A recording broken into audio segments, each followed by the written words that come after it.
Ils scrutent notre planète à distance et sous toutes les coutures, 24 heures sur 24. 2 siècles après Alexander von Humboldt, père de la géographie moderne, des drones et des satellites équipés de caméras spéciales cartographient l'état du globe terrestre au centimètre près. Leurs informations sont ensuite stockées dans de vastes réseaux informatiques et exploitées par des armées de géomaticiens. Particuliers, États ou multinationales, tout le monde s'intéresse aujourd'hui à ces données. Mais quelles seront les conséquences pour la vie sur Terre si chaque recoin de la planète est passé au crible ?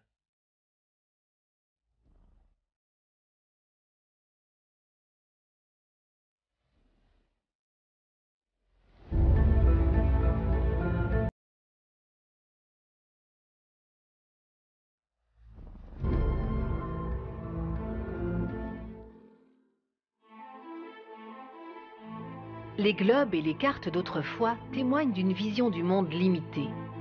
Mais si au Moyen-Âge, la plupart de nos ancêtres ne quittaient jamais leur région d'origine, de nos jours, une grande partie de la planète est accessible à tous. Longtemps, l'arpentage du globe a été une opération laborieuse dont le résultat laissait à désirer. Les premières maps mondes montraient des continents bizarrement déformés. Mais les méthodes à l'ancienne sont aujourd'hui révolues.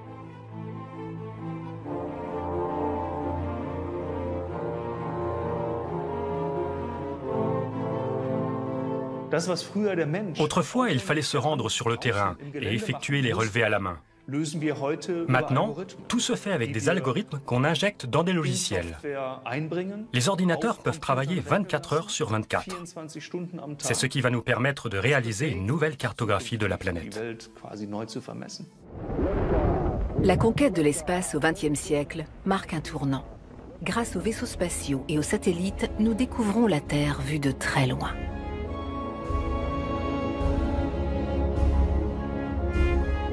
En 1957, le satellite soviétique Sputnik 1 est le premier d'une longue série d'engins placés en orbite autour de la planète.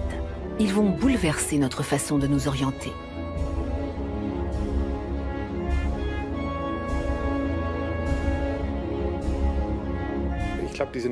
À mon sens, ce nouvel arpentage du monde n'est pas un phénomène récent. Tout a commencé avec les premières missions spatiales. Depuis que nous envoyons des satellites en orbite, nous revenons sur toutes nos représentations.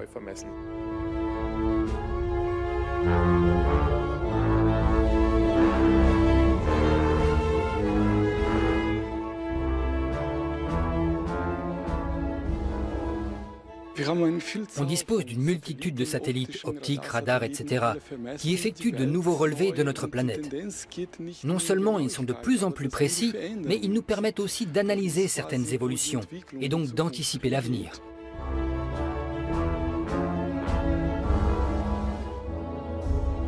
Le Big Data, l'exploitation des mégadonnées, nous promet un futur miraculeux fait de sécurité et de sérénité. Mais aujourd'hui déjà, presque à notre insu, les satellites contribuent à une automatisation croissante de nos vies.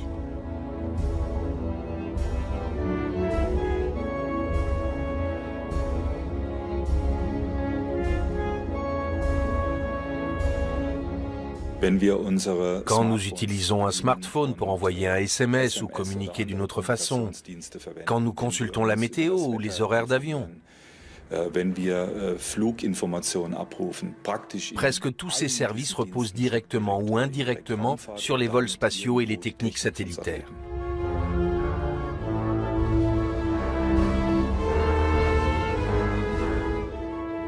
Au fil des siècles et des millénaires, le monde entier s'est habitué à pouvoir mesurer le temps avec une exactitude croissante, au centième ou au millième de seconde près. À l'avenir, il en sera de même pour les localisations qui seront précisées au millième de centimètre près, parce qu'il est important de pouvoir situer les objets les uns par rapport aux autres.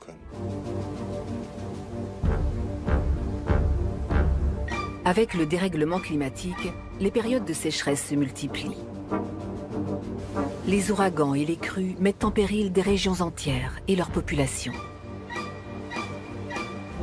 On ignore encore quels effets ces changements auront sur nous à long terme. Les géomaticiens pourraient justement nous aider à mieux les appréhender.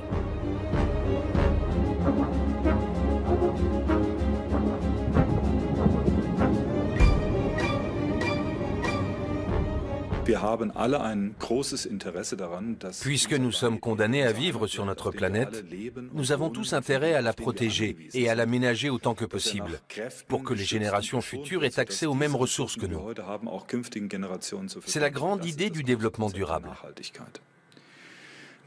Mais pour réaliser cet objectif politique, il nous faut des informations solides et exhaustives. Seuls les satellites d'observation de la Terre peuvent fournir ce regard objectif et indépendant. Grâce à leur position en altitude, les satellites peuvent nous aider à mieux comprendre certains phénomènes terrestres. Voici un ouragan observé depuis une orbite basse, ou les variations de la banquise au pôle Nord.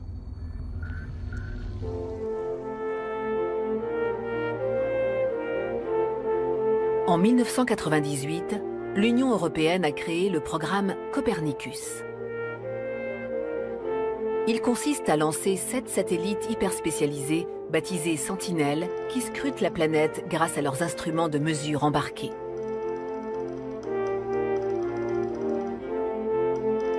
Ils enregistrent ainsi les mouvements des plaques tectoniques, la composition de l'air ou encore l'évolution de la végétation.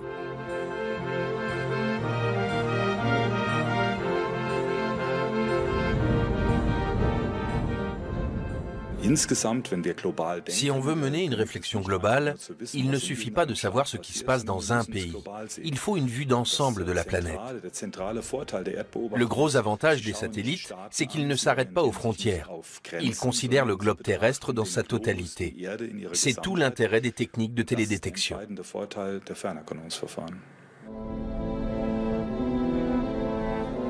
La Commission européenne s'appuie sur les résultats du programme Copernicus pour adopter des mesures dans le domaine de l'environnement, de la protection civile ou de la sécurité. Les images prises par les satellites montrent des réalités extrêmement variées.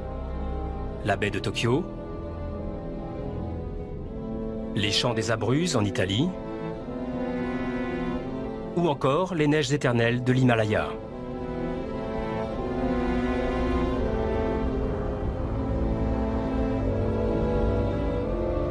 Les couleurs arbitraires permettent aux scientifiques de distinguer par exemple la végétation des constructions. Ces images reflètent aussi la beauté de notre planète et ses structures fascinantes.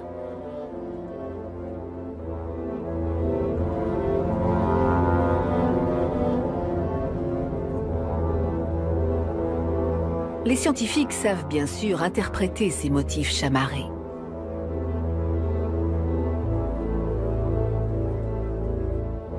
Les photos de sommets enneigés, de cours d'eau ou d'embouchures fournissent des informations précieuses, inaccessibles depuis le sol.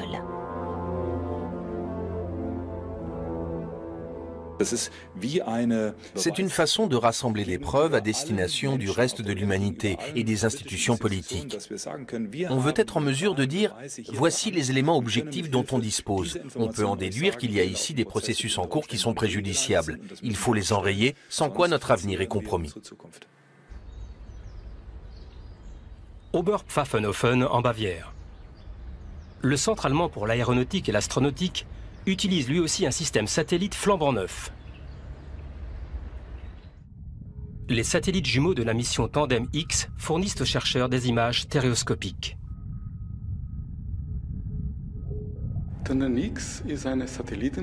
La mission Tandem X vise à cartographier la planète dans son intégralité. Les cartes en 3D qu'on obtient sont d'une précision au moins 30 fois supérieure à ce dont on dispose actuellement à l'échelle mondiale.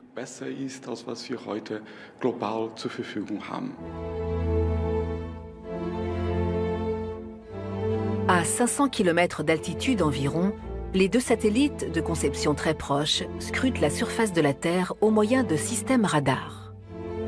Les modèles topographiques existants sont souvent approximatifs, lacunaires et issus de sources hétérogènes. Tandem X va permettre de réaliser une cartographie uniforme à l'échelle planétaire.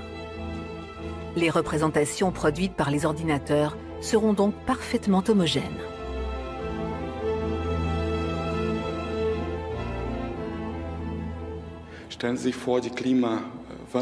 Avec le changement climatique, la planète se réchauffe et les calottes glaciaires fondent. Ça modifie par exemple la topographie du Groenland et de l'Antarctique. Tandem X nous permet de mesurer très précisément ces évolutions. Il s'agit de déplacements de quelques mètres au fil des années, dans le cas de la fonte des glaces. Le satellite nous fournit ces données qui sont aujourd'hui essentielles pour la recherche climatique.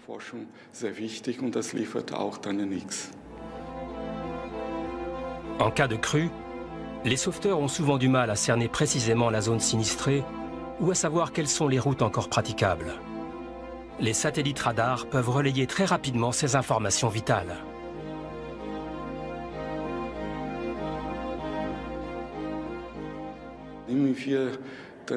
Imaginons un cours d'eau qui déborde. S'il pleut pendant plusieurs jours, comment vont évoluer les inondations? Quelles sont les zones en danger? Faut-il évacuer certaines communes?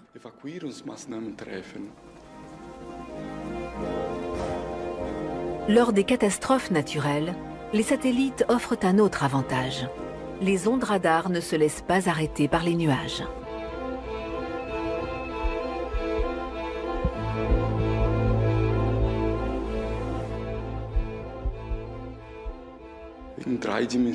On peut faire des prévisions très précises en 3D et diffuser l'information presque en temps réel.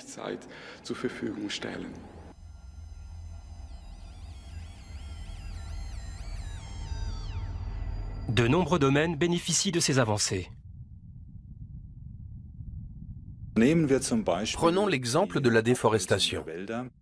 Il est intéressant pour nous de savoir où ont lieu les opérations de déboisement et si elles sont ou non ordonnées par les pouvoirs publics, c'est-à-dire si elles sont légales ou illégales. Ainsi, on peut faire un suivi du bilan écologique global pour la planète.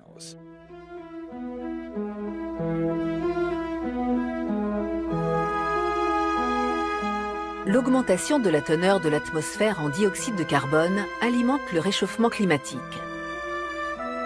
Les forêts, au contraire, stockent le CO2 en grande quantité, ce qui permet d'endiguer ce phénomène. On ignore toutefois la quantité exacte de gaz absorbés par les arbres chaque année. Les scientifiques veulent en savoir plus.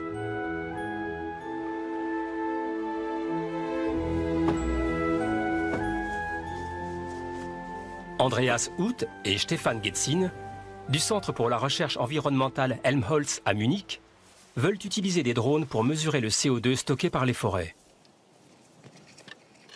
Ces petits appareils qui volent à basse altitude sont encore plus précis que les satellites radars.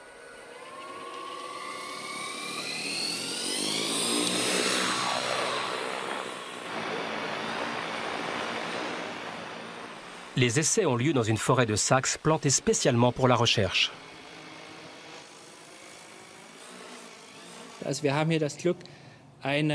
On a la chance de disposer d'un drone bien équipé avec un scanner laser. On peut ainsi cartographier très finement les structures de la forêt en 3 dimensions.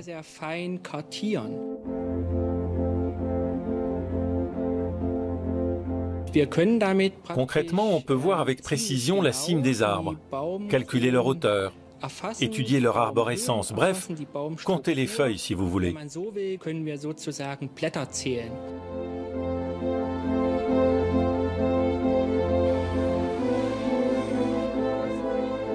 Une fois programmé, le drone survole la forêt de façon autonome, en suivant un parcours prédéfini.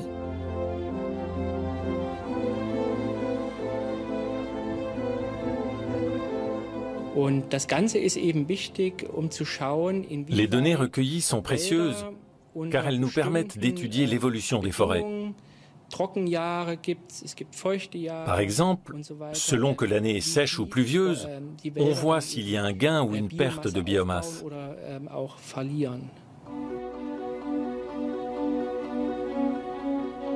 La biomasse stocke le dioxyde de carbone.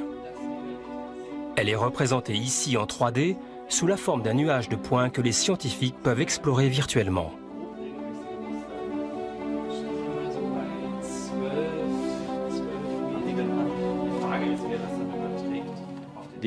Pour étudier la végétation ou les forêts, l'écologie a longtemps été confrontée à un problème. Elle a dû se contenter de moyens expérimentaux laborieux et utilisables seulement à petite échelle.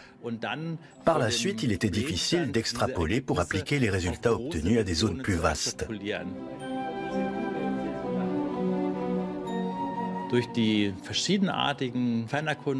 Aujourd'hui, grâce à nos données et à nos techniques de télédétection très variées, il devient concevable de transposer ce qu'on sait du fonctionnement des écosystèmes à tout un continent.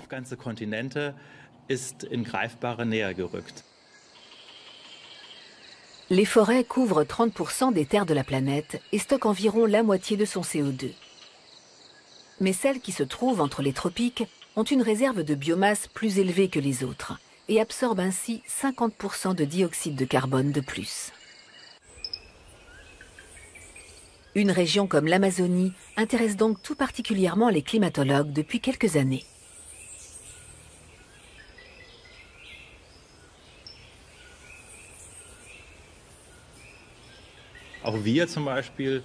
Avec la modélisation des forêts, on peut tenter des expériences qui étaient inenvisageables il y a encore 10 ans. On essaie par exemple de transposer un modèle à l'ensemble de l'Amazonie, c'est-à-dire de simuler le développement de la forêt tout entière. Pour ça, on a besoin de ces données satellitaires très riches.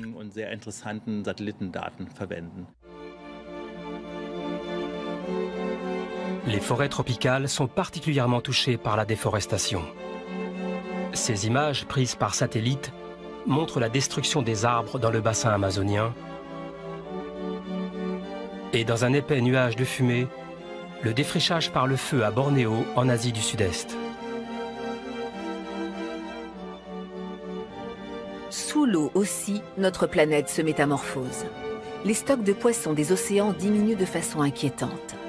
Les accords internationaux ne suffisent pas à endiguer la pêche illégale. On estime que 20% des poissons pêchés en mer sur notre planète le sont illégalement, y compris bien sûr ceux que nous consommons. Autrement dit, un poisson sur 5 échappe aux statistiques, ce qui contribue à la surpêche.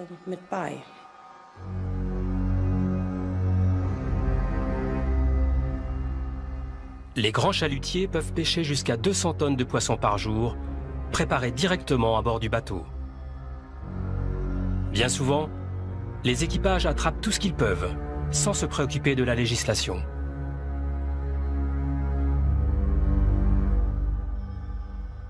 La pêche illégale concerne surtout la haute mer et les eaux des pays en développement. Il existe toutes sortes de combines pour faire entrer ces poissons en contrebande sur le marché légal et les étiqueter comme des prises légales. Ensuite, ils atterrissent dans nos assiettes. La demande mondiale de thon en particulier ne cesse d'augmenter depuis que la vogue des sushis a conquis toute la planète. Le poisson est devenu un aliment à la mode et nous en consommons tellement que les stocks ne peuvent plus se renouveler.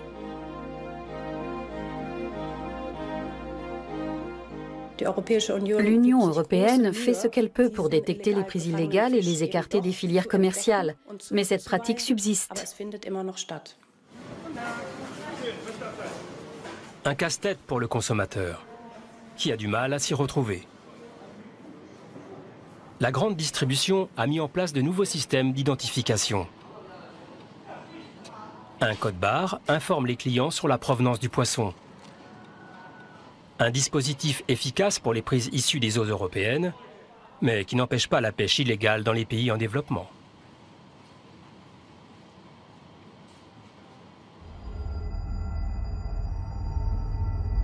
Les satellites d'observation terrestre peuvent contribuer à enrayer ce phénomène.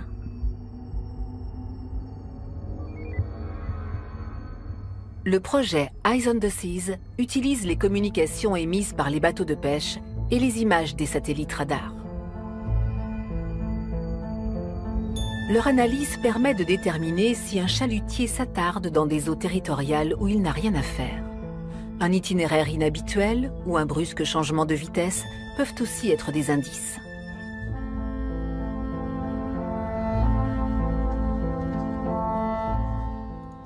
En dehors du domaine militaire, il existait peu d'applications permettant d'exploiter autant de données. Les informations existaient, mais elles ne circulaient pas.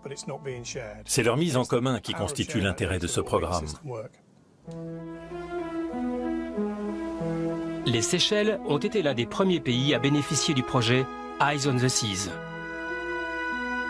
L'archipel vit du tourisme et de la pêche, grâce à une zone économique exclusive représentant près de 2,5 fois la surface de la France métropolitaine.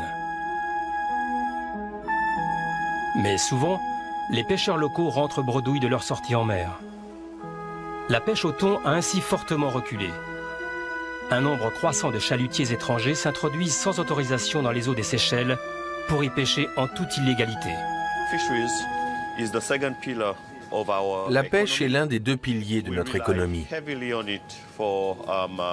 Nous dépendons beaucoup de cette activité qui crée des emplois et garantit notre sécurité alimentaire. Il est donc très important pour nous de savoir ce qui se passe dans nos eaux, qu'il s'agisse de pêche légale ou illégale. Le fléau de la pêche illégale a gagné tout le littoral africain. Dans beaucoup de pays, l'économie locale pâtit fortement du pillage des eaux. Plusieurs États d'Afrique orientale ont uni leurs forces afin de traquer les pêcheurs hors la loi. C'est la seule solution pour espérer en venir à bout.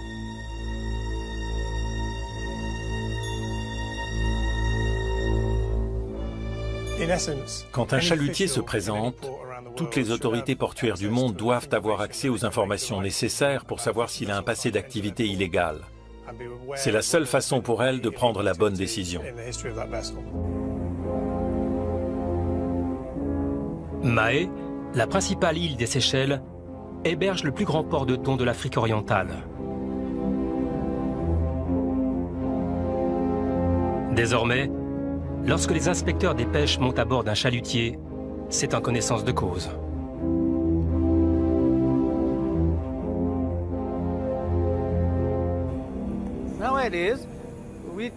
Maintenant, avec le système de surveillance des navires, les équipages y réfléchissent à 2 fois avant de venir piller nos poissons.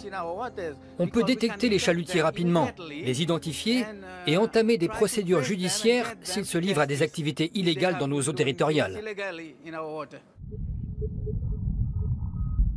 Cette surveillance repose sur le système d'identification automatique, ou SIA, dont sont équipés tous les grands navires. Les satellites captent les ondes radio émises et les gardes-côtes des Seychelles sont ainsi en mesure de repérer les chalutiers qui enfreignent la loi. Si je veux connaître le nom de ce navire, je n'ai qu'à passer dessus avec ma souris et l'information s'affiche. Si je veux plus de détails, je clique et je vois par exemple son pavillon. Je peux connaître aussi ses coordonnées et sa méthode de pêche.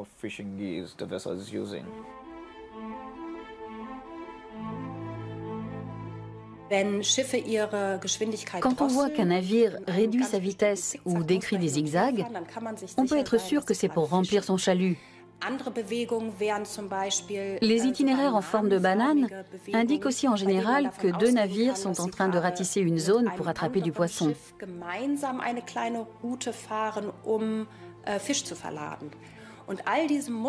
Les experts connaissent très bien ces comportements, qui cachent souvent une activité frauduleuse.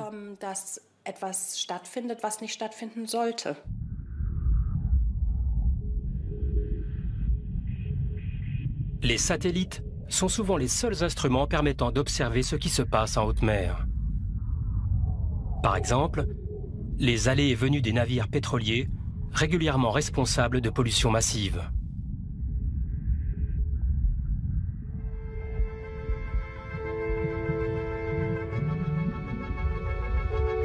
Le commandement général des urgences maritimes à Cuxhaven, dans le nord de l'Allemagne, est chargé de surveiller la mer du Nord et la Baltique. Ces équipes exploitent les données transmises par les satellites pour traquer les pollueurs. Pour des raisons d'économie, les navires citernes viennent souvent déverser leurs résidus de pétrole en mer. Une demi-heure après le survol du satellite, on obtient une première analyse. Et dans l'heure qui suit, on peut disposer d'un avion prêt à décoller si ça nous paraît nécessaire après exploitation des images. Quand on repère quelque chose de suspect, on envoie l'avion dans la zone concernée pour vérifier ce qui se passe sur place.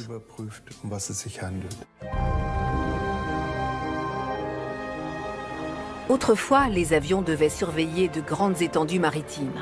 Une vraie gageure. Désormais, ils ne décollent que si les autorités soupçonnent une infraction. L'avantage de la surveillance par satellite, c'est qu'elle couvre une surface immense. Ça nous évite des heures de vol. En plus, les satellites radars fonctionnent jour et nuit et ils ne sont pas gênés par les intempéries. Autrement dit, on peut repérer un mouton noir même en pleine nuit. Les satellites occupent une place croissante dans notre quotidien. Sans même y penser, nous sommes par exemple habitués à pouvoir déterminer à tout moment notre position exacte. Autant dire que nos sociétés seraient pratiquement à l'arrêt si elles étaient privées du système mondial de positionnement, ou GPS. La trentaine de satellites du GPS envoie un signal indiquant l'instant exact d'émission. Les récepteurs perçoivent ce signal avec un décalage, puisque les satellites se trouvent à une distance variable de la planète. Un petit ordinateur embarqué dans nos téléphones portables calcule la différence temporelle et détermine sa propre position à la surface de la planète. Nous utilisons cette technique sur nos smartphones, tablettes et systèmes de navigation automobile. Le GPS, accessible dans le monde entier, est cependant un programme de l'armée américaine, ce qui ne plaît pas à tout le monde.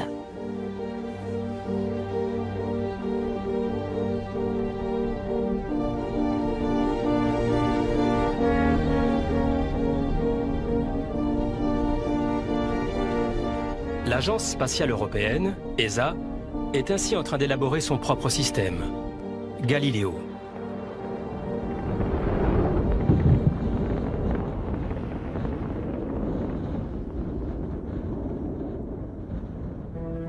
Au centre de mission d'Oberpfaffenhofen, une équipe d'experts supervise la mise en œuvre de ce projet ambitieux. À la clé, l'indépendance des Européens vis-à-vis de la puissance spatiale américaine et le rattrapage de leur retard technologique au sol. Une constellation de 30 satellites est mise en orbite progressivement à 23 000 km d'altitude. Du point de vue de leur fonctionnalité et de la technologie employée, les deux systèmes sont équivalents. La grosse différence, c'est qu'avec Galileo, l'Europe cessera de dépendre d'un système de l'armée américaine.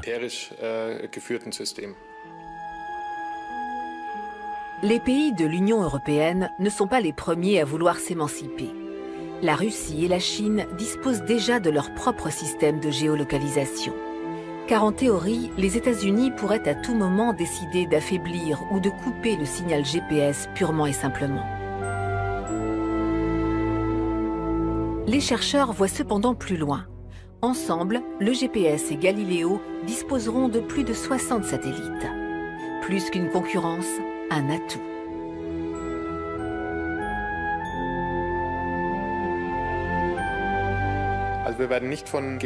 On ne va pas abandonner complètement le GPS pour Galileo. Dans les régions où la couverture GPS laisse à désirer, on gagnera au change. Dans les canyons urbains, les montagnes ou les vallées encaissées, il sera plus facile de s'orienter par la navigation satellite. Les satellites ne sont pas les seuls instruments des cartographes d'aujourd'hui. Beaucoup de données sont encore recueillies sur le terrain, car les systèmes de navigation de nos voitures, notamment, ont besoin d'informations complémentaires aux observations réalisées depuis l'espace. Par exemple, la vitesse maximale autorisée sur un tronçon donné, ou la date d'ouverture d'une nouvelle bretelle d'autoroute.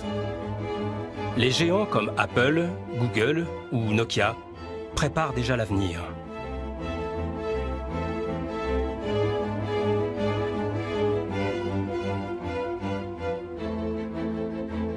Les cartes de demain ne sont pas forcément destinées à l'homme. Elles doivent surtout pouvoir être lues par des ordinateurs. On parle parfois de dark map, de carte noire, car on ne vise pas la clarté visuelle. On veut permettre à un ordinateur de réaliser certaines opérations.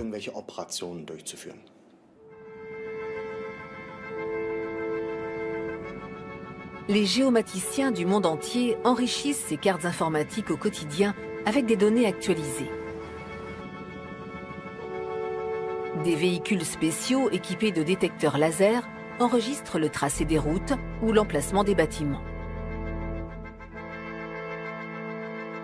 À partir du nuage de points ainsi obtenu, des supercalculateurs produisent une représentation du monde qui n'a plus grand-chose à voir avec les atlas et les plans d'autrefois. Ces cartes seront un décalque parfait de la réalité. C'est pourquoi nous l'appelons en anglais Reality Index. Elles décriront le monde avec une précision et une fidélité maximale, sans doute en temps réel.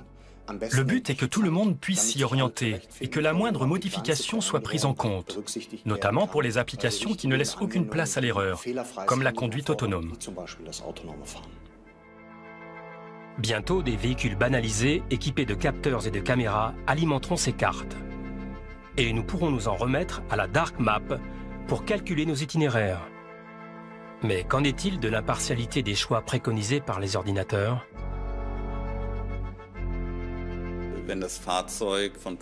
Quand un véhicule se rend d'un point A à un point B, on peut imaginer par exemple de le faire passer devant certains panneaux publicitaires. Ça paraît peut-être tiré par les cheveux, mais la question est légitime. Est-ce qu'un conditionnement de ce type est envisageable ?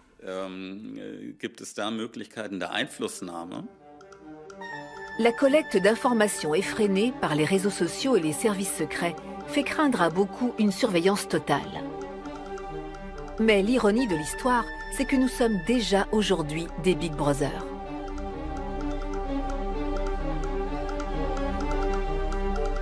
Car dans nos sociétés où le numérique est tout puissant, nous jouons le jeu en mesurant de plus en plus nos moindres activités.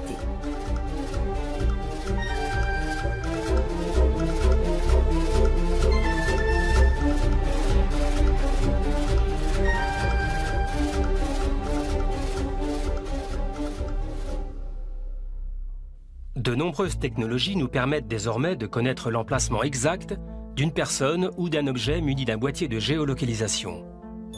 Par exemple, d'un enfant portant une montre GPS.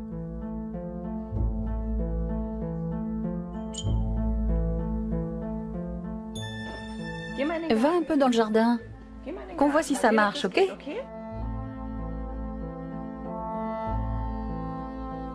Certains parents sont inquiets quand leur enfant disparaît de leur champ de vision. On trouve désormais dans le commerce un vaste assortiment de bracelets et montres GPS pour tous les âges. Grâce aux satellites et aux téléphones portables, les parents peuvent ainsi savoir en permanence où se trouve leur enfant et même à quelle vitesse il se déplace.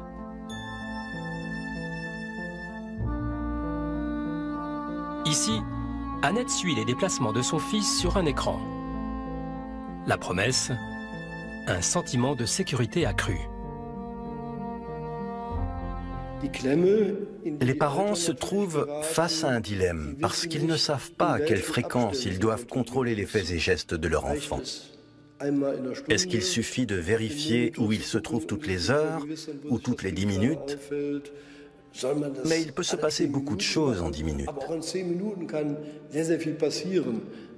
Le destin n'est plus le jouet de la providence divine, car c'est nous qui le tenons entre nos mains. Nous sommes dès lors responsables s'il arrive quoi que ce soit à notre enfant. Nous ressentons en permanence la pression, l'obligation de nous assurer que tout va bien. C'en est peut-être fini de l'insouciance dans nos rapports avec les plus petits. Autrefois, les enfants jouaient dehors sans surveillance pendant des heures. Les nouvelles technologies nous incitent désormais à les suivre à la trace. Et c'est le souhait de beaucoup de parents.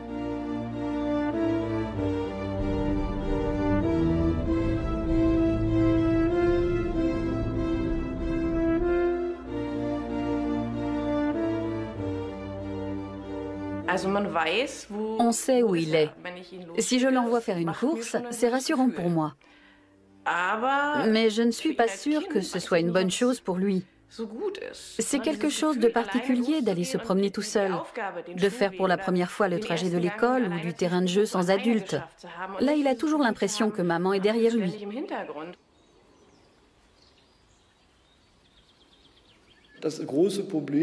Malheureusement, toutes ces possibilités techniques nous poussent à avoir des prétentions démesurées.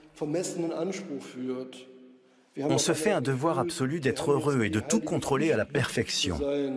Le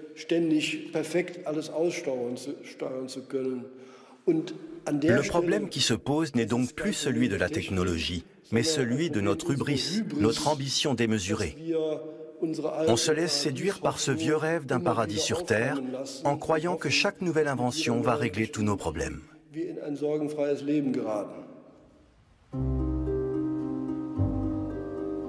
Le numérique est de plus en plus présent dans nos existences. Ainsi, il est devenu courant de mesurer nos propres fonctions corporelles. Les sportifs utilisent couramment des téléphones intégrant des puces GPS. Un capteur de fréquence cardiaque permet de mesurer l'intensité d'une séance de sport et le nombre de calories brûlées.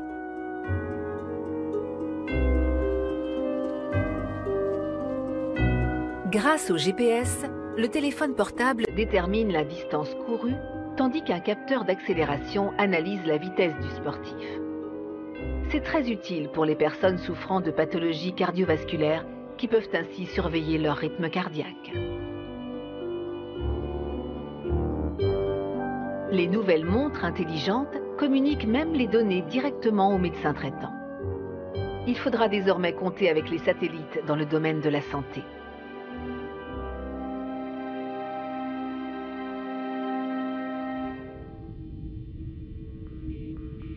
Mais en matière de nouvelles technologies, c'est généralement l'armée qui dispose des ressources les plus avancées. Le drone de surveillance américain MQ-9 Reaper embarque une caméra tellement précise qu'elle permet de lire une plaque minéralogique à 3 km.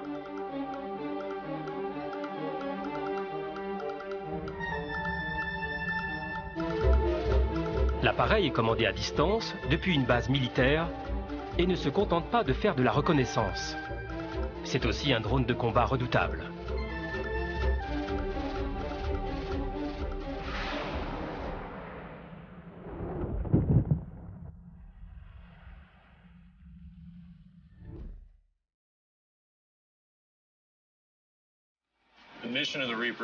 Le Reaper nous permet de faire de l'espionnage, de la surveillance et de la reconnaissance, mais aussi de l'appui aérien rapproché. Il fournit des images à nos forces au sol, et en plus, en cas de problème, il peut intervenir pour éliminer l'ennemi. Les drones sans pilote ont bouleversé les méthodes de combat. Ils n'existeraient pas sans les systèmes GPS de haute définition, précis au centimètre près.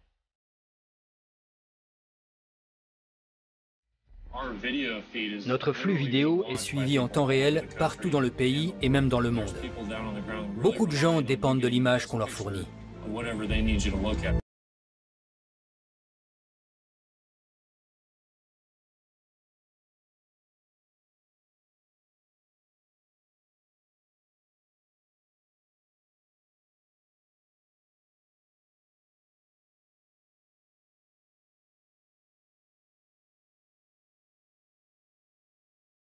Cependant de gagner tous les conflits dans les airs.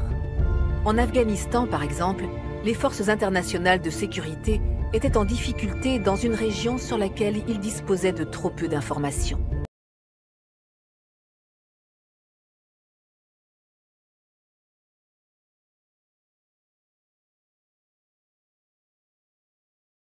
De plus en plus présente sur des théâtres d'opérations extérieures mène des recherches sur les techniques de télédétection. Le système mis au point par Berthold Wink de l'université de la Bundeswehr à Munich fournira bientôt aux troupes un visuel hyper réaliste de leur zone d'intervention. C'est le mode de prise de vue qui est révolutionnaire. On n'utilise plus que des photos. Elles nous permettent de déduire les informations qu'on obtenait auparavant avec des instruments de mesure classiques et qui demandaient un travail considérable. Là, on se déplace à distance dans la zone concernée, avec des capteurs sans contact qui prennent les photos dont on a besoin. On en tire ensuite les cartes ou les informations géographiques qu'il nous faut.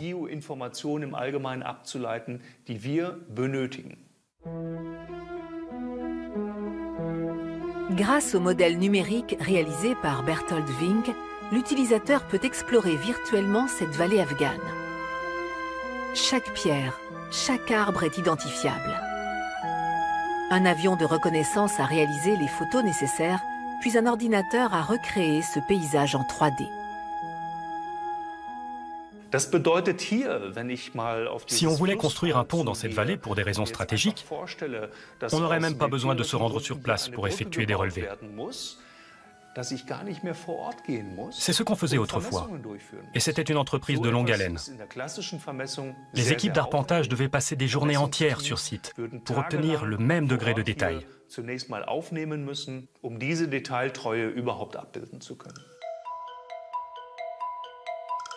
Des modèles de qualité photographique, comme ce centre d'exercice militaire, permettront à l'avenir de préparer une intervention armée grâce à une simulation sur ordinateur.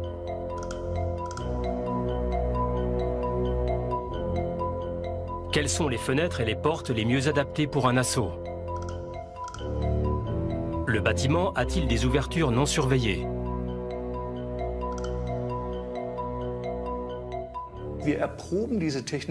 Nous testons en ce moment ces technologies en assemblant les modules de visualisation et les différents systèmes optiques. Le but est d'obtenir une nouvelle image de la Terre, telle qu'elle se présente à nous.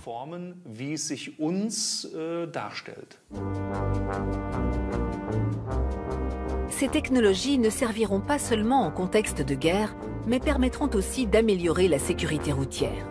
Les accidents de la route font chaque année plus d'1 million de morts dans le monde. Des voitures robots pourraient changer la donne.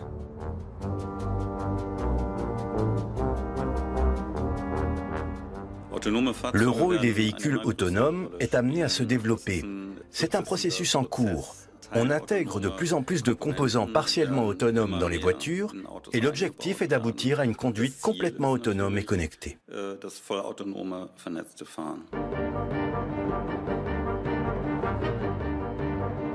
Les constructeurs automobiles traditionnels ne sont pas les seuls sur les rangs. En matière de véhicules autonomes, la course au concept novateur a commencé depuis longtemps. La voiture Google, révolutionnaire, n'a déjà plus de volant. Chez les constructeurs classiques, le conducteur occupe encore sa place habituelle. Mais les systèmes d'assistance le déchargent de plus en plus.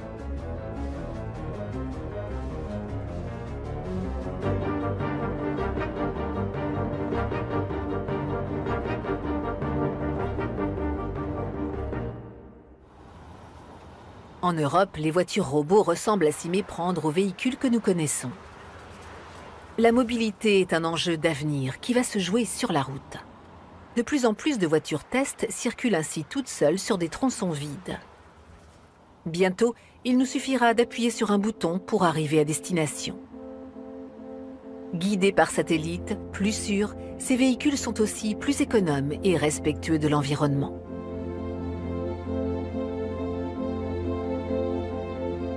Plusieurs constructeurs automobiles ont déjà montré, avec des véhicules expérimentaux, que la conduite autonome était possible hors circuit d'essai, sur des autoroutes, des routes de campagne ou encore des voies urbaines.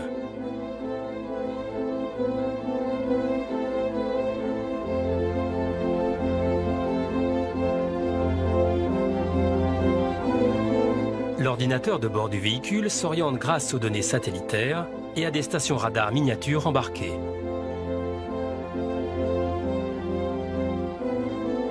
Sur ce tronçon d'une centaine de kilomètres, reliant Mannheim à Pforzheim, dans le sud-ouest de l'Allemagne, un véhicule autonome expérimental doit maîtriser des situations complexes sous l'œil vigilant d'une équipe d'ingénieurs en cabine de contrôle. Il croise des feux, des ronds-points, des piétons et des cyclistes.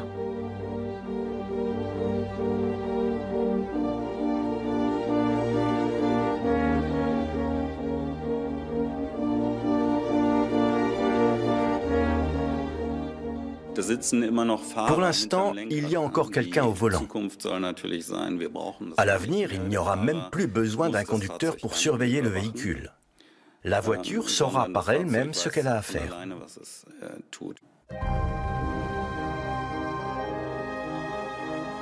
Le Centre allemand pour l'aéronautique et l'astronautique a mis au point son propre véhicule test, le robot mobile.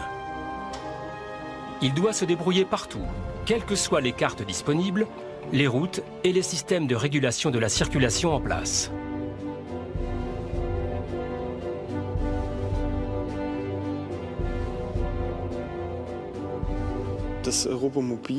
Le robot mobile s'inspire des principes de la robotique spatiale, c'est-à-dire qu'il ne suit pas a priori des règles de circulation particulières, mais qu'il commence par essayer de se repérer dans un environnement qu'il reconfigure. Il identifie les obstacles, les éléments mobiles et immobiles, et il en produit une représentation abstraite qui va servir pour le plus grand nombre d'applications possibles. La recherche s'intéresse aussi aux systèmes permettant aux véhicules de communiquer entre eux dans le but d'éviter embouteillages et accidents. Une colonne de voitures intelligentes permettrait d'optimiser le flux de circulation et rendrait possible une conduite pare-choc contre pare-choc en petits groupes. C'est ce qu'on appelle le platooning.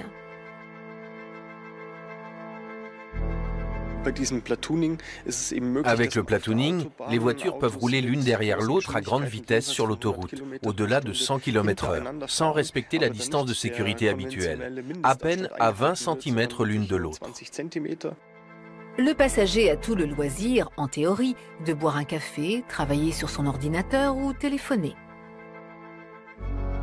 Pour ça, les capteurs doivent permettre aux voitures de détecter instantanément les modifications de la circulation et d'y réagir en temps réel. Il faut aussi que les voitures communiquent entre elles.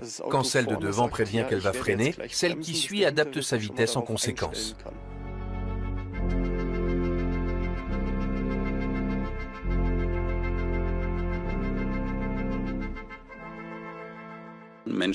L'erreur humaine joue un rôle décisif dans 90% des accidents.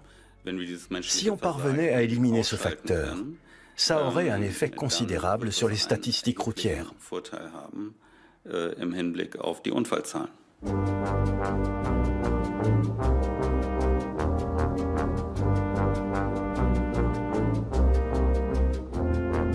Si les véhicules autonomes nous promettent une circulation optimisée, ils suscitent également des inquiétudes. Sont-ils aussi sûrs que l'affirment les constructeurs ? Juristes, ingénieurs et spécialistes des transports débattent d'une autre question épineuse. Qui est responsable en cas de problème ? À qui la faute si une voiture autonome provoque un accident? L'ingénieur électronique? Le développeur du logiciel? Le constructeur automobile? Le revendeur? Ou l'occupant passif du véhicule? Certaines situations de dilemme peuvent poser problème. Dans cette simulation, il est trop tard pour freiner. La voiture doit déterminer en une fraction de seconde si elle va percuter une petite fille ou un vieux monsieur. La décision est préprogrammée dans l'ordinateur de bord. Mais qui la définit ? Le véhicule proprement dit ne peut rien décider. Mais les programmeurs doivent anticiper ce cas de figure et choisir qui il va tamponner.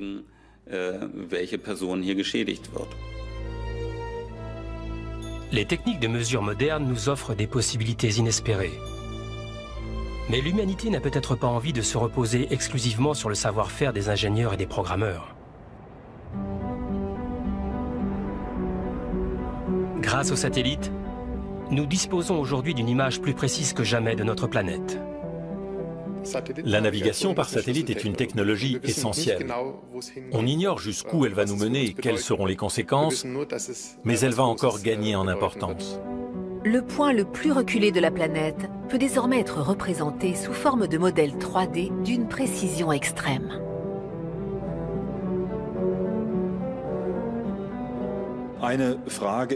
On se demande toujours si on ne va pas trop loin, si on n'a pas suffisamment d'informations comme ça.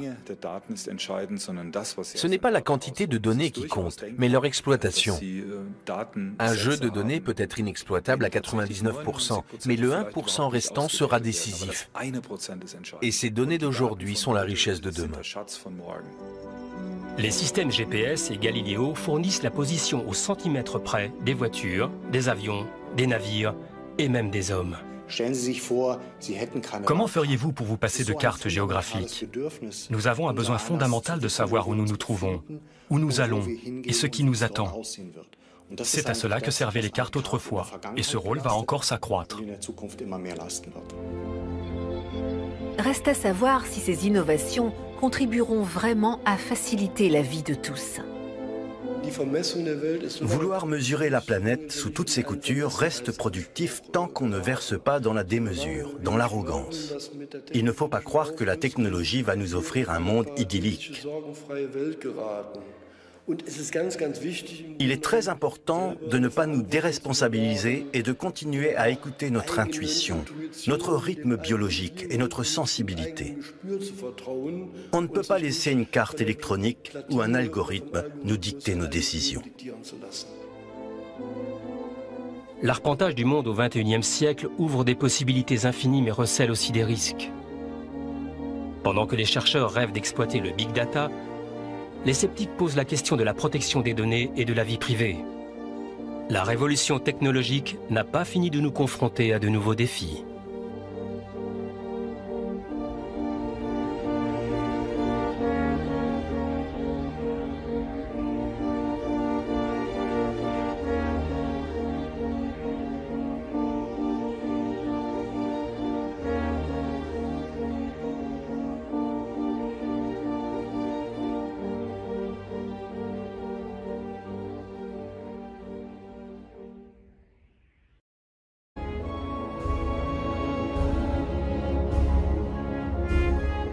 En 1957, le satellite soviétique Sputnik 1 est le premier d'une longue série d'engins placés en orbite autour de la planète.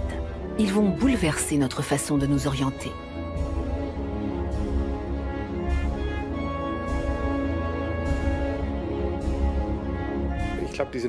À mon sens, ce nouvel arpentage du monde n'est pas un phénomène récent. Tout a commencé avec les premières missions spatiales. Depuis que nous envoyons des satellites en orbite, nous revenons sur toutes nos représentations.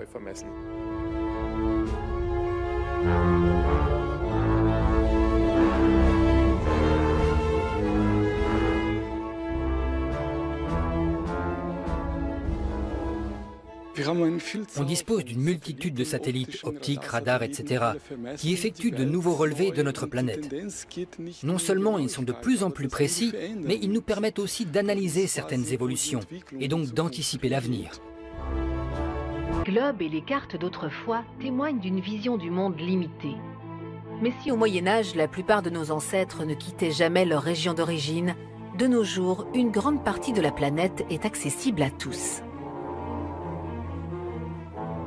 Longtemps, l'arpentage du globe a été une opération laborieuse dont le résultat laissait à désirer.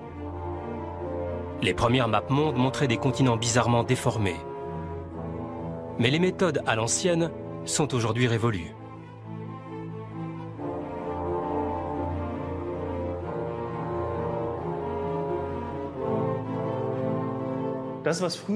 Autrefois, il fallait se rendre sur le terrain et effectuer les relevés à la main. Maintenant, tout se fait avec des algorithmes qu'on injecte dans des logiciels. Les ordinateurs peuvent travailler 24 heures sur 24. C'est ce qui va nous permettre de réaliser une nouvelle cartographie de la planète. La conquête de l'espace au XXe siècle marque un tournant.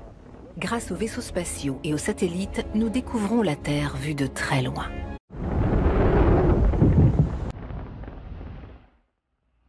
Ils scrutent notre planète à distance et sous toutes les coutures, 24 heures sur 24. 2 siècles après Alexander von Humboldt, père de la géographie moderne, des drones et des satellites équipés de caméras spéciales cartographient l'état du globe terrestre au centimètre près. Leurs informations sont ensuite stockées dans de vastes réseaux informatiques et exploité par des armées de géomaticiens. Particuliers, États ou multinationales, tout le monde s'intéresse aujourd'hui à ces données. Mais quelles seront les conséquences pour la vie sur Terre si chaque recoin de la planète est passé au crible ?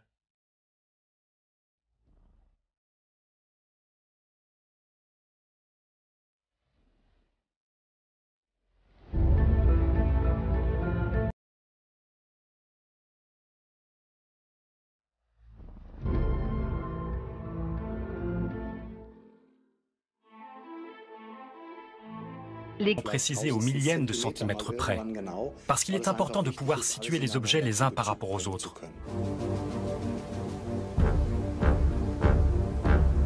Avec le dérèglement climatique, les périodes de sécheresse se multiplient. Les ouragans et les crues mettent en péril des régions entières et leur population.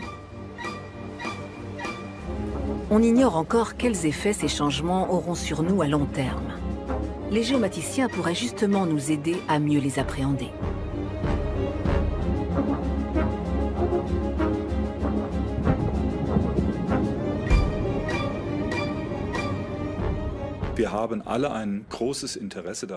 Puisque nous sommes condamnés à vivre sur notre planète, nous avons tous intérêt à la protéger et à l'aménager autant que possible, pour que les générations futures aient accès aux mêmes ressources que nous. C'est la grande idée du développement durable. Mais pour réaliser cet objectif politique, il nous faut des informations solides et exhaustives.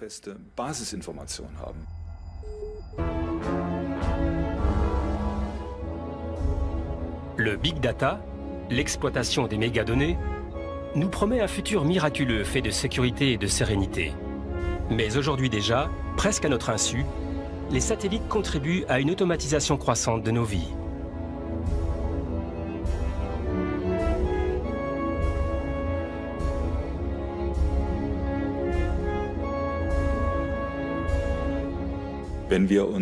Quand nous utilisons un smartphone pour envoyer un SMS ou communiquer d'une autre façon, quand nous consultons la météo ou les horaires d'avion, presque tous ces services reposent directement ou indirectement sur les vols spatiaux et les techniques satellitaires.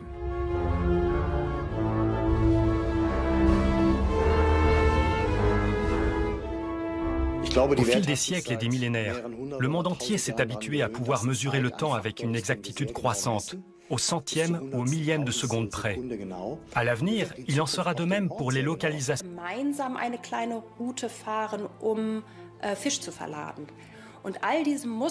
Les experts connaissent très bien ces comportements, qui cachent souvent une activité frauduleuse.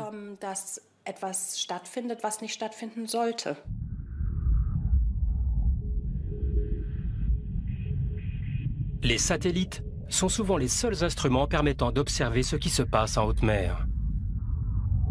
Par exemple, les allées et venues des navires pétroliers, régulièrement responsables de pollution massive.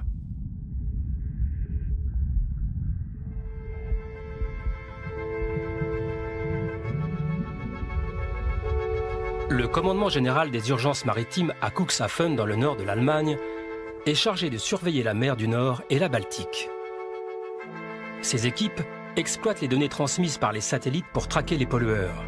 Pour des raisons d'économie, les navires-citernes viennent souvent déverser leurs résidus de pétrole en mer. Une demi-heure après le survol du satellite, on obtient une première analyse. Et dans l'heure qui suit, on peut disposer d'un avion prêt à décoller si ça nous paraît nécessaire après exploitation des images. Quand on repère quelque chose de suspect, on envoie l'avion dans la zone concernée pour vérifier ce qui se passe sur place.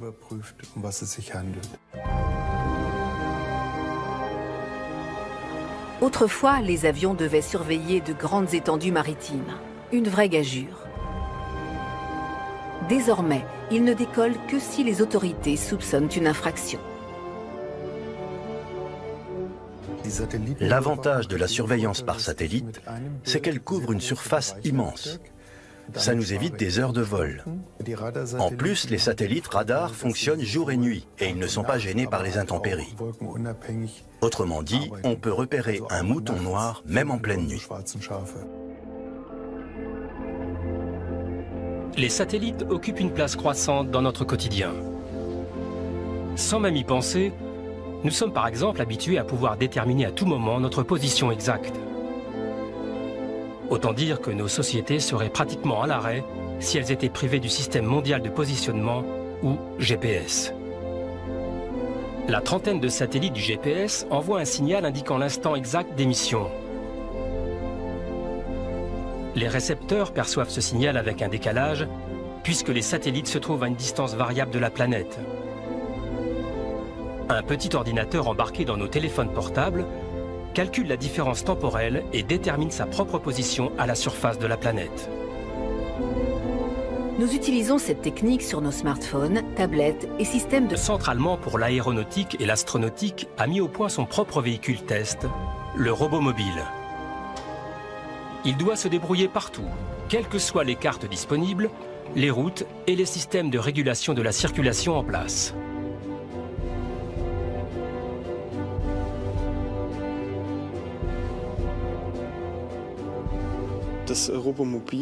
Le robot mobile s'inspire des principes de la robotique spatiale, c'est-à-dire qu'il ne suit pas a priori des règles de circulation particulières, mais qu'il commence par essayer de se repérer dans un environnement qu'il reconfigure. Il identifie les obstacles, les éléments mobiles et immobiles, et il en produit une représentation abstraite qui va servir pour le plus grand nombre d'applications possibles. La recherche s'intéresse aussi aux systèmes permettant aux véhicules de communiquer entre eux dans le but d'éviter embouteillages et accidents. Une colonne de voitures intelligentes permettrait d'optimiser le flux de circulation et rendrait possible une conduite pare-choc contre pare-choc en petits groupes. C'est ce qu'on appelle le platooning.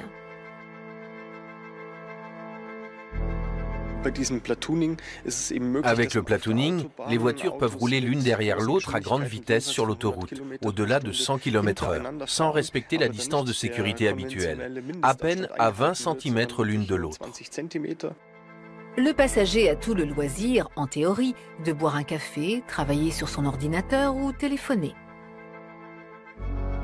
Pour ça, les capteurs doivent permettre aux voitures de détecter instantanément les modifications de la circulation et d'y réagir en temps réel. Il faut aussi que les voitures communiquent entre elles. Quand celle de devant prévient qu'elle va freiner, celle qui suit adapte sa vitesse en conséquence.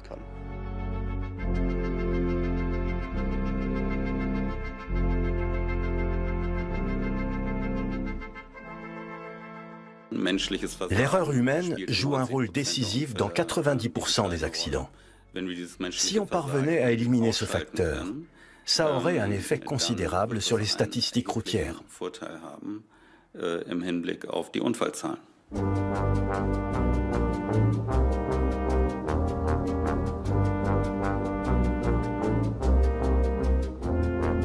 Si les véhicules autonomes nous promettent une circulation optimisée, ils suscitent également des inquiétudes. Sont-ils aussi sûrs que l'affirment les constructeurs ? Juristes, ingénieurs et spécialistes des transports débattent d'une autre question épineuse. Qui est responsable en cas de problème ? À qui la faute si une voiture autonome provoque un accident? L'ingénieur électronique? Le développeur du logiciel? Le constructeur automobile? Le revendeur? La provenance du poisson. Un dispositif efficace pour les prises issues des eaux européennes, mais qui n'empêche pas la pêche illégale dans les pays en développement.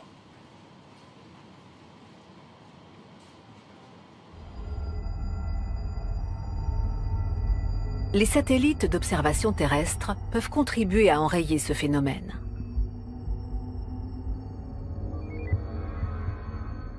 Le projet Eyes on the Seas utilise les communications émises par les bateaux de pêche et les images des satellites radars. Leur analyse permet de déterminer si un chalutier s'attarde dans des eaux territoriales où il n'a rien à faire. Un itinéraire inhabituel ou un brusque changement de vitesse peuvent aussi être des indices.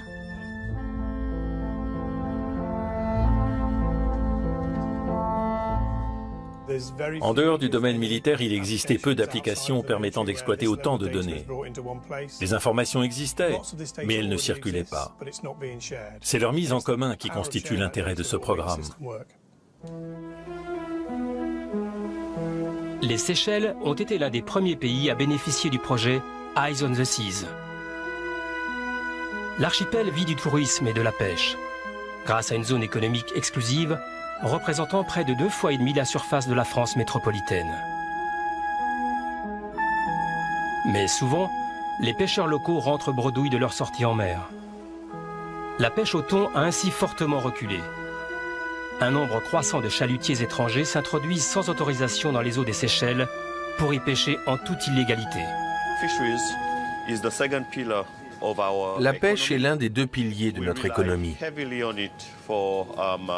Nous dépendons beaucoup de cette activité qui crée des emplois et garantit notre sécurité alimentaire. Il est donc très important pour nous de savoir ce qui se passe dans nos eaux, qu'il s'agisse de pêche légale ou illégale. Le fléau de la pêche illégale a gagné tout le littoral africain. Dans beaucoup de pays, l'économie locale pâtit fortement du pillage des eaux. Plusieurs États d'Afrique orientale ont uni leurs forces afin de traquer les pêcheurs hors la loi. C'est la seule solution pour espérer en venir à bout.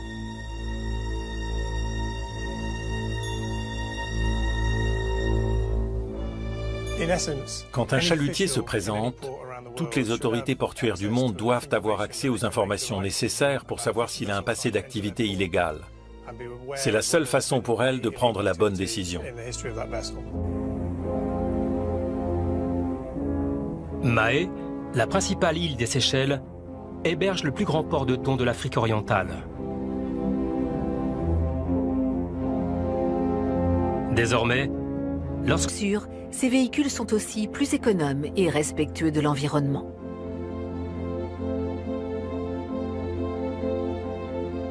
Plusieurs constructeurs automobiles ont déjà montré, avec des véhicules expérimentaux, que la conduite autonome était possible hors circuit d'essai, sur des autoroutes, des routes de campagne ou encore des voies urbaines.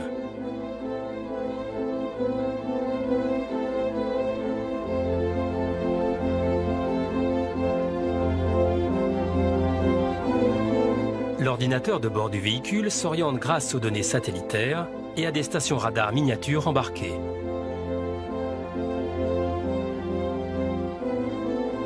Sur ce tronçon d'une centaine de kilomètres reliant Mannheim à Pforzheim, dans le sud-ouest de l'Allemagne, un véhicule autonome expérimental doit maîtriser des situations complexes sous l'œil vigilant d'une équipe d'ingénieurs en cabine de contrôle. Il croise des feux, des ronds-points, des piétons et des cyclistes.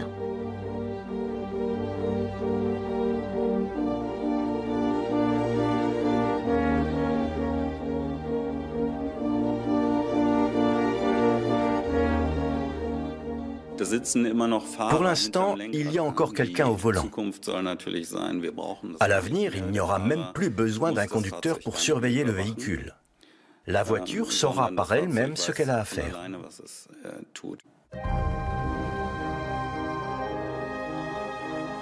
Le Centre allemand pour l'aéronautique et l'astronautique a mis au point son propre véhicule test, le RoboMobil. Il doit se débrouiller partout, quelles que soient les cartes disponibles, les routes et les systèmes de régulation de la circulation en place.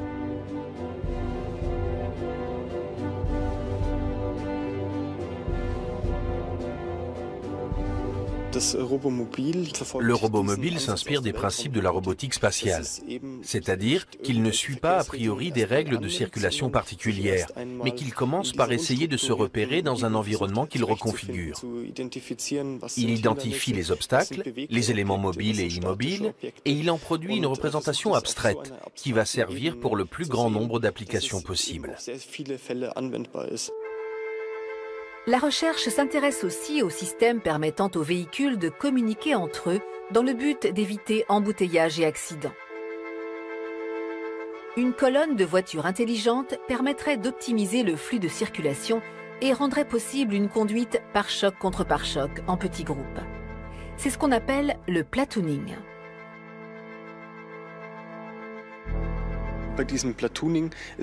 Avec le platooning, les voitures peuvent rouler l'une derrière l'autre à grande vitesse sur l'autoroute, au-delà de 100 km/h, sans respecter la distance de sécurité habituelle. Plus GPS. Un capteur de fréquence cardiaque permet de mesurer l'intensité d'une séance de sport et le nombre de calories brûlées.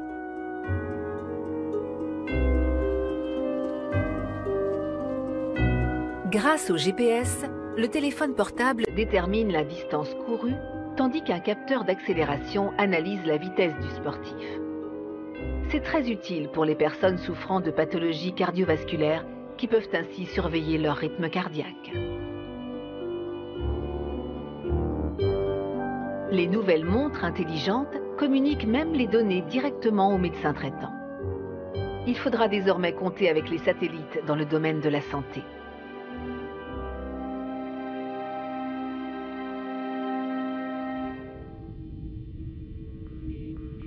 Mais en matière de nouvelles technologies, c'est généralement l'armée qui dispose des ressources les plus avancées. Le drone de surveillance américain MQ-9 Reaper embarque une caméra tellement précise qu'elle permet de lire une plaque minéralogique à 3 km.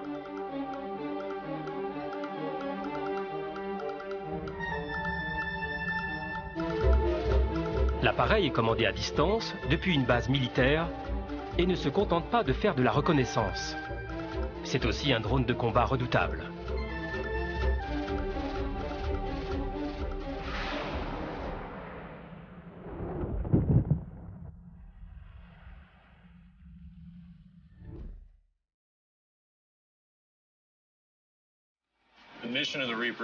Le Reaper nous permet de faire de l'espionnage, de la surveillance et de la reconnaissance, mais aussi de l'appui aérien rapproché. Il fournit des images à nos forces au sol et en plus, en cas de problème, il peut intervenir pour éliminer l'ennemi. Les drones sans pilote ont bouleversé les méthodes de combat. Ils n'existeraient pas sans les systèmes GPS de haute définition, précis au centimètre près.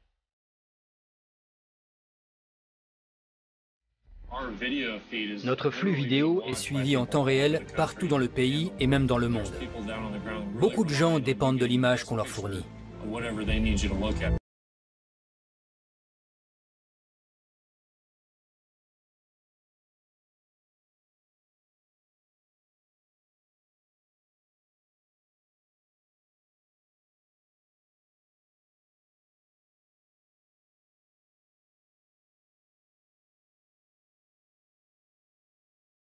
Cependant de gagner tous les conflits dans les airs. En Afghanistan, par exemple, les forces internationales de sécurité étaient en difficulté dans une région sur laquelle ils disposaient de trop peu d'informations. Observez ce qui se passe en haute mer. Par exemple, les allées et venues des navires pétroliers, régulièrement responsables de pollution massive.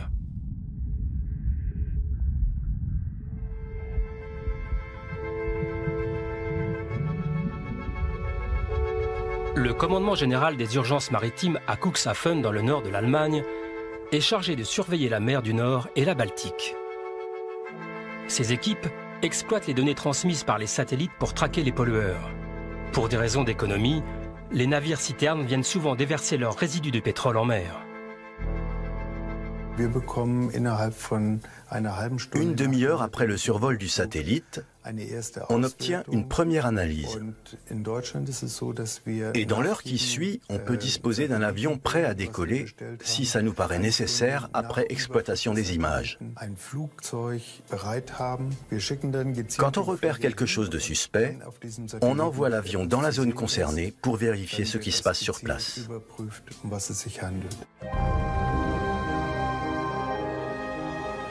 Autrefois, les avions devaient surveiller de grandes étendues maritimes.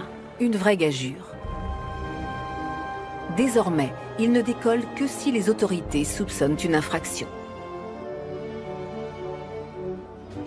L'avantage de la surveillance par satellite, c'est qu'elle couvre une surface immense. Ça nous évite des heures de vol. En plus, les satellites radars fonctionnent jour et nuit et ils ne sont pas gênés par les intempéries. Autrement dit, on peut repérer un mouton noir même en pleine nuit. Les satellites occupent une place croissante dans notre quotidien. Sans même y penser, nous sommes par exemple habitués à pouvoir déterminer à tout moment notre position exacte. Autant dire que nos sociétés seraient pratiquement à l'arrêt si elles étaient privées du système mondial de positionnement, ou GPS. La trentaine de satellites du GPS envoie un signal indiquant l'instant exact d'émission. Les récepteurs perçoivent ce signal avec un décalage, puisque les satellites se trouvent à une distance variable de la planète. Un petit ordinateur embarqué dans nos téléphones portables calcule la différence temporelle et détermine sa propre position à la surface de la planète. Nous utilisons cette technique sur nos smartphones, tablettes et systèmes de navigation automobile. Le GPS, accessible dans le monde entier, est cependant un programme de l'armée américaine, ce qui ne plaît pas à tout le monde.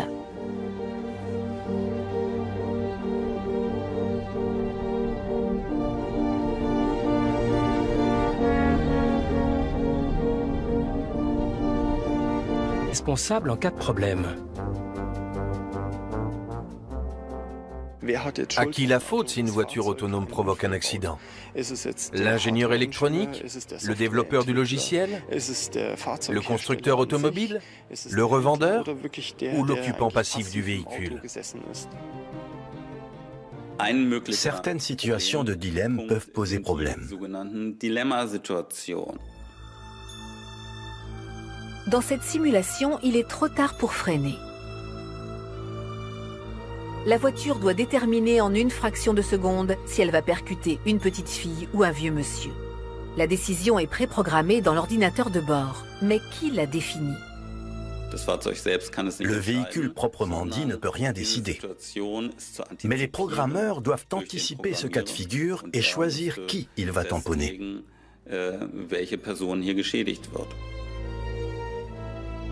Les techniques de mesure modernes nous offrent des possibilités inespérées. Mais l'humanité n'a peut-être pas envie de se reposer exclusivement sur le savoir-faire des ingénieurs et des programmeurs.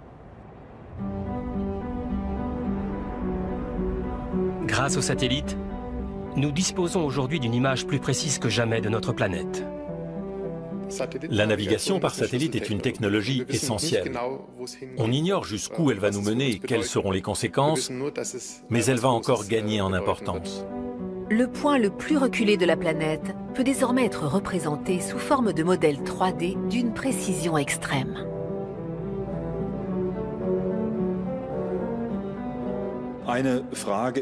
On se demande toujours si on ne va pas trop loin, si on n'a pas suffisamment d'informations comme ça. Ce n'est pas la quantité de données qui compte, mais leur exploitation. Un jeu de données peut être inexploitable à 99%, mais le 1% restant sera décisif. Et ces données d'aujourd'hui sont la richesse de demain. Les systèmes GPS et Galileo fournissent la position au centimètre près des voitures, des avions, des navires et même des hommes. Comment feriez-vous pour vous passer de cartes géographiques? Nous avons un besoin fondamental de savoir où nous nous trouvons, où nous allons et ce qui nous attend. C'est à cela que servaient les cartes autrefois, et ce rôle va encore s'accroître. Reste à savoir si ces innovations contribueront vraiment à faciliter la vie de tous. Vouloir mesurer la planète sous toutes ses coutures reste productif tant qu'on ne verse pas dans la démesure, dans l'arrogance. Il ne faut pas croire que la technologie va nous offrir un monde idyllique. Il est très important de ne pas nous déresponsabiliser et de continuer à écouter notre intuition. À l'ancienne, sont aujourd'hui révolues.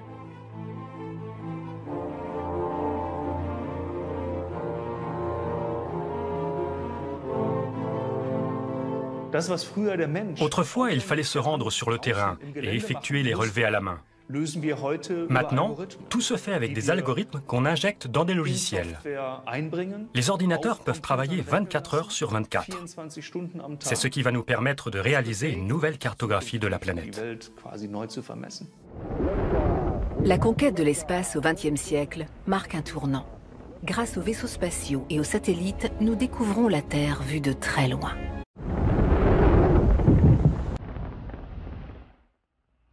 Ils scrutent toute notre planète à distance et sous toutes les coutures, 24 heures sur 24.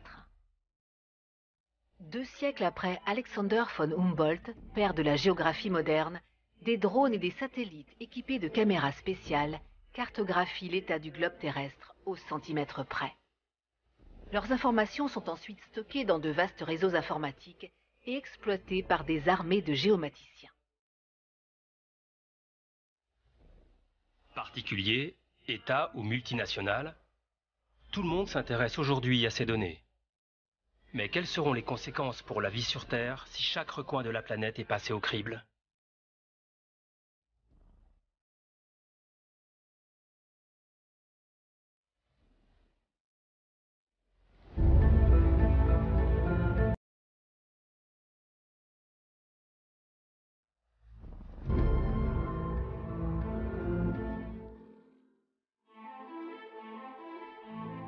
Précisé au millième de centimètre près, parce qu'il est important de pouvoir situer les objets les uns par rapport aux autres.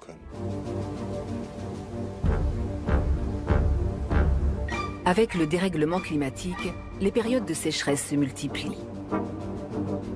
Les ouragans et les crues mettent en péril des régions entières et leur population. On ignore encore quels effets ces changements auront sur nous à long terme. Les géomaticiens pourraient justement nous aider à mieux les appréhender.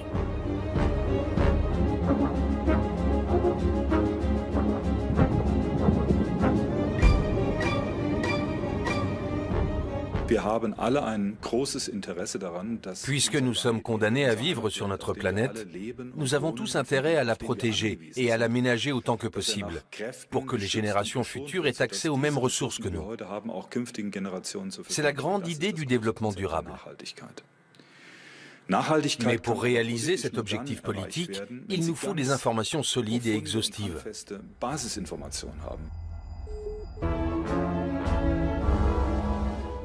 Le monde. Des voitures robots pourraient changer la donne.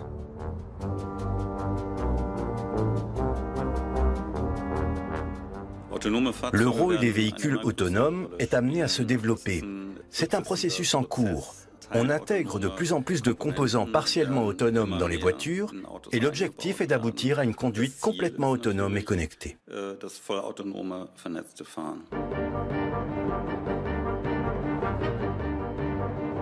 Les constructeurs automobiles traditionnels ne sont pas les seuls sur les rangs. En matière de véhicules autonomes, la course au concept novateur a commencé depuis longtemps. La voiture Google, révolutionnaire, n'a déjà plus de volant. Chez les constructeurs classiques, le conducteur occupe encore sa place habituelle. Mais les systèmes d'assistance le déchargent de plus en plus.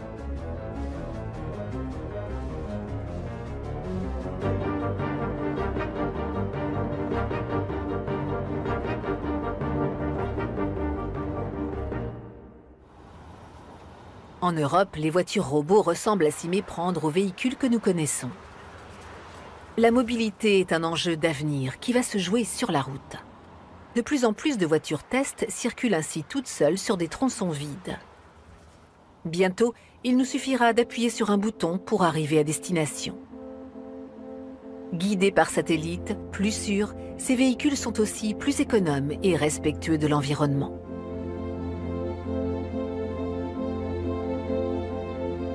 Plusieurs constructeurs automobiles ont déjà montré, avec des véhicules expérimentaux, que la conduite autonome était possible hors circuit d'essai, sur des autoroutes, des routes de campagne ou encore des voies urbaines.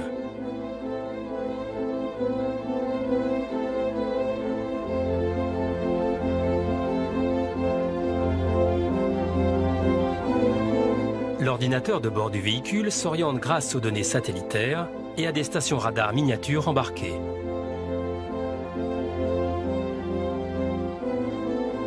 Sur ce tronçon d'une centaine de kilomètres reliant Mannheim à Pforzheim, dans le sud-ouest de l'Allemagne, un véhicule autonome expérimental doit maîtriser des situations complexes sous l'œil vigilant d'une équipe d'ingénieurs en cabine de contrôle. Il croise des feux, des ronds-points, des piétons et des cyclistes.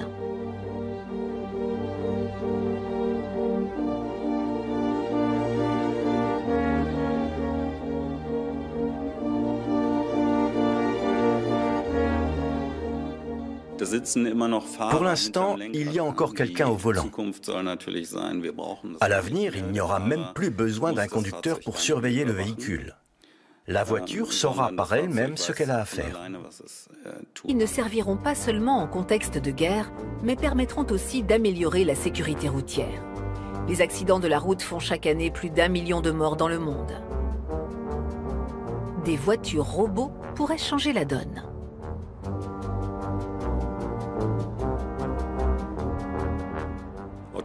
Le rôle des véhicules autonomes est amené à se développer. C'est un processus en cours. On intègre de plus en plus de composants partiellement autonomes dans les voitures et l'objectif est d'aboutir à une conduite complètement autonome et connectée.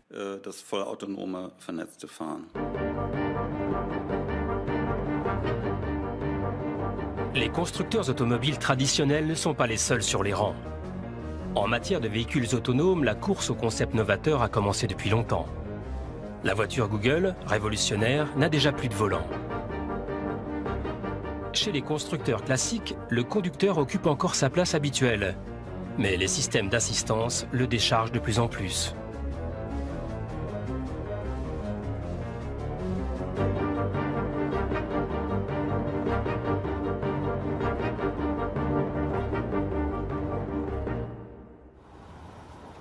En Europe, les voitures robots ressemblent à s'y méprendre aux véhicules que nous connaissons.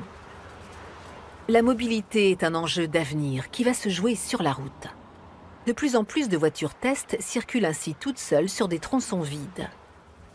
Bientôt, il nous suffira d'appuyer sur un bouton pour arriver à destination.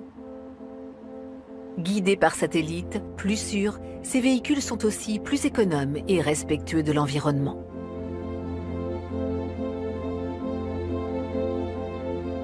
Plusieurs constructeurs automobiles ont déjà montré, avec des véhicules expérimentaux, que la conduite autonome était possible hors circuit d'essai, sur des autoroutes, des routes de campagne ou encore des voies urbaines.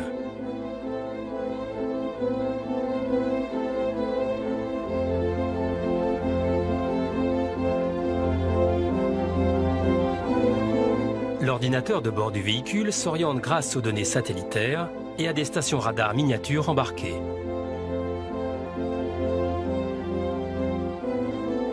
Sur ce tronçon d'une centaine de kilomètres, reliant Mannheim à Pforzheim, dans le sud-ouest de l'Allemagne, un véhicule autonome expérimental doit maîtriser des situations complexes sous l'œil vigilant d'une équipe d'ingénieurs en cabine de contrôle. Il croise des feux, des ronds-points, des piétons et des cyclistes.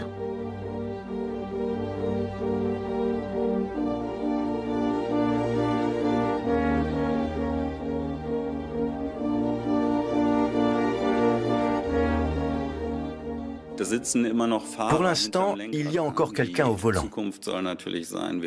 L'erreur humaine joue un rôle décisif dans 90% des accidents.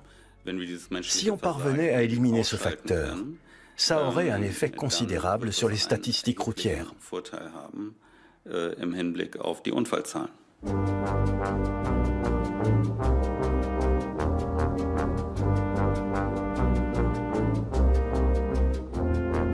Si les véhicules autonomes nous promettent une circulation optimisée, ils suscitent également des inquiétudes. Sont-ils aussi sûrs que l'affirment les constructeurs? Juristes, ingénieurs et spécialistes des transports débattent d'une autre question épineuse. Qui est responsable en cas de problème? À qui la faute si une voiture autonome provoque un accident? L'ingénieur électronique? Le développeur du logiciel? Le constructeur automobile? Le revendeur? Ou l'occupant passif du véhicule?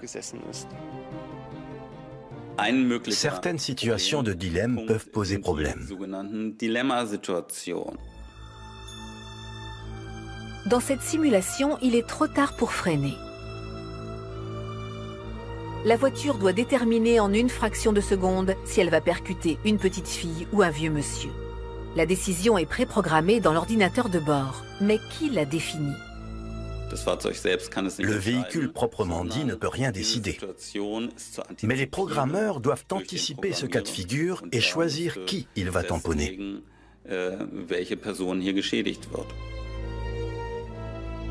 Les techniques de mesure modernes nous offrent des possibilités inespérées.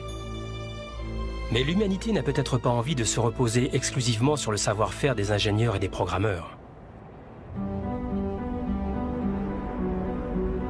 Grâce aux satellites, nous disposons aujourd'hui d'une image plus précise que jamais de notre planète.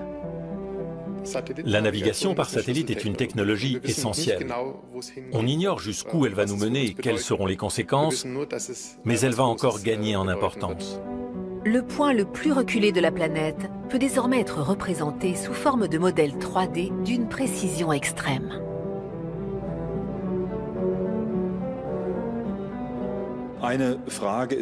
On se demande toujours si on ne va pas trop loin, si on n'a pas suffisamment d'informations comme ça. Ce n'est pas la quantité de données qui compte, mais leur exploitation. Un jeu de données peut être inexploitable à 99%, mais le 1% restant sera décisif. Et ces données d'aujourd'hui sont la richesse de demain. Les systèmes GPS et Galileo fournissent la position au centimètre près des voitures, des avions, des navires et même des hommes. Comment feriez-vous pour vous passer de...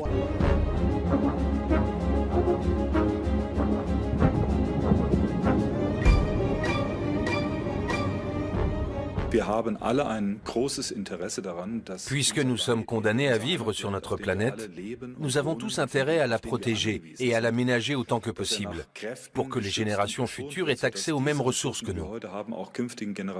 C'est la grande idée du développement durable.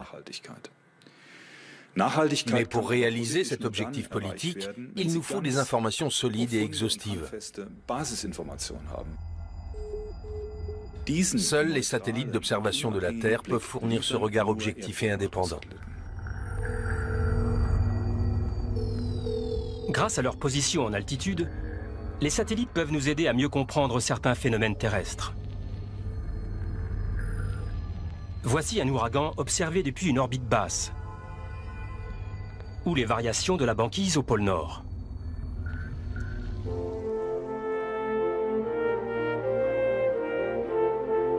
En 1998, l'Union européenne a créé le programme Copernicus. Il consiste à lancer 7 satellites hyper spécialisés, baptisés Sentinelles, qui scrutent la planète grâce à leurs instruments de mesure embarqués.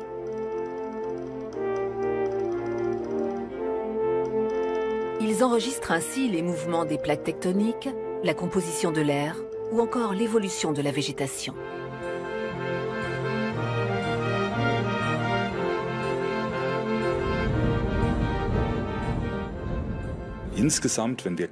Si on veut mener une réflexion globale, il ne suffit pas de savoir ce qui se passe dans un pays.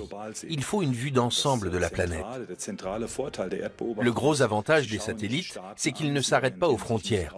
Ils considèrent le globe terrestre dans sa totalité. C'est tout l'intérêt des techniques de télédétection.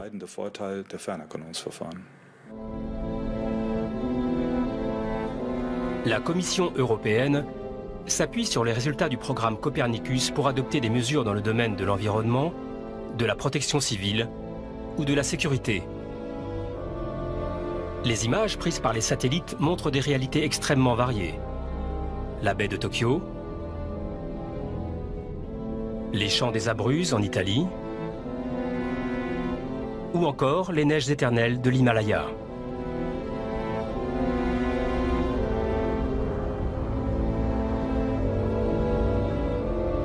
Les couleurs arbitraires permettent aux scientifiques de distinguer par exemple la végétation des constructions. Ces images reflètent aussi la beauté de notre planète et ses structures fascinantes.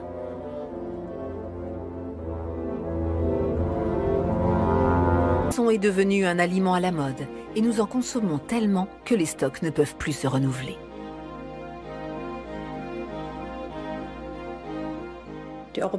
L'Union européenne fait ce qu'elle peut pour détecter les prises illégales et les écarter des filières commerciales. Mais cette pratique subsiste. Un casse-tête pour le consommateur, qui a du mal à s'y retrouver. La grande distribution a mis en place de nouveaux systèmes d'identification. Un code-barre informe les clients sur la provenance du poisson. Un dispositif efficace pour les prises issues des eaux européennes, mais qui n'empêche pas la pêche illégale dans les pays en développement.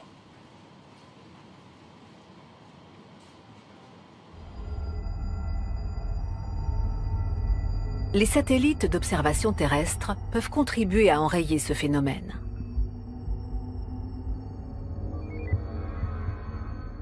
Le projet Eyes on the Seas utilise les communications émises par les bateaux de pêche et les images des satellites radars. Leur analyse permet de déterminer si un chalutier s'attarde dans des eaux territoriales où il n'a rien à faire. Un itinéraire inhabituel ou un brusque changement de vitesse peuvent aussi être des indices.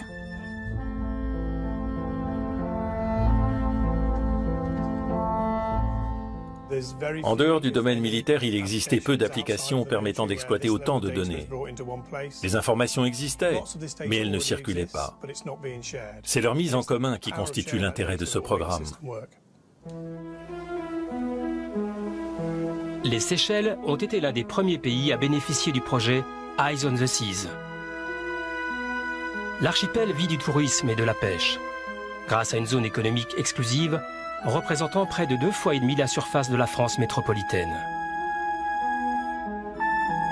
Mais souvent, les pêcheurs locaux rentrent bredouilles de leur sortie en mer.